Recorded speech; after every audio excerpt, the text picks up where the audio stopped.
અકસ્માતને પગલે traffic jam થઈ જતા પોલીસે ઘટના સ્થળે પહોંચી ટ્રાફિક હળવો કર્યો। આમોદ તાલુકાના આછોદ ગામ નજીક ગત રોજ રાત્રિના 8 કલાકે બાઇક અને ઇકો ગાડી વચ્ચે ભયંકર અકસ્માત સર્જાતા બાઇક સવાર યુવકનું કરુણ મોત થયું હતું, જ્યારે બાઇક ચાલકને ઇજાઓ થતાં વધુ સારવાર માટે રિફર કરાયો હતો। આમોદ પોલીસે અકસ્માતે ગુનો નોંધી આગળની કાર્યવાહી હાથ ધરી હતી।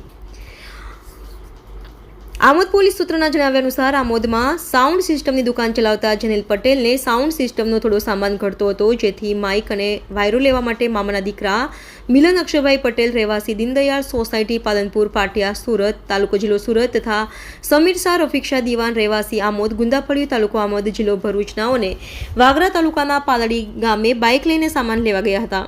ત્યારે રાત્રિના 8 કલાકે આમોદ તાલુકાના આછોદ ગામ પાસે હનીફભાઈ માસ્તર ચિત્રાના પોલ્ટ્રી ફાર્મ નજીક ઇકો ગાડીના ચાલક ચંદુ મથુરભાઈ વસાવા રહે દેવણવા તાલુકો આમોદનાઓએ ગફલત ભરી રૂપે અને પૂરઝડપે ગાડી હંકારી લાવી મોટરબાઇક સાથે ગંભીર અકસ્માત કર્યો હતો, જે અકસ્માતમાં બાઇક ચાલક તેમજ પાછળ બેઠેલો યુવાન ઉપરથી નીચે પડી ગયા હતા, જેમાં બાઇક ચાલકને કમરના ભાગે તથા માથાના પાછળના ભાગે ઇજાઓ થઈ હતી, જ્યારે મિલન અક્ષય પટેલને કપડના ભાગે ગંભીર ઇજાઓ થઈ હતી। અકસ્માતને પગલે ટ્રાફિક જામ થઈ જતા પોલીસે ઘટના સ્થળે પહોંચી ટ્રાફિક હળવો કર્યો તેમજ બંને ઇજાગ્રસ્ત યુવાનોને આમોદ સામૂહિક આરોગ્ય કેન્દ્ર ખાતે સારવાર અર્થે લઈ ગયા હતા, જ્યાં મિલન પટેલને હાજર તબીબે મૃત જાહેર કર્યો હતો, જ્યારે સમીર શાહ રફીક્ષા દીવાન ઉંમર વર્ષ 21ને વધુ સારવાર માટે જંબુસરની ખાનગી હોસ્પિટલમાં રિફર કરવામાં આવ્યો હતો।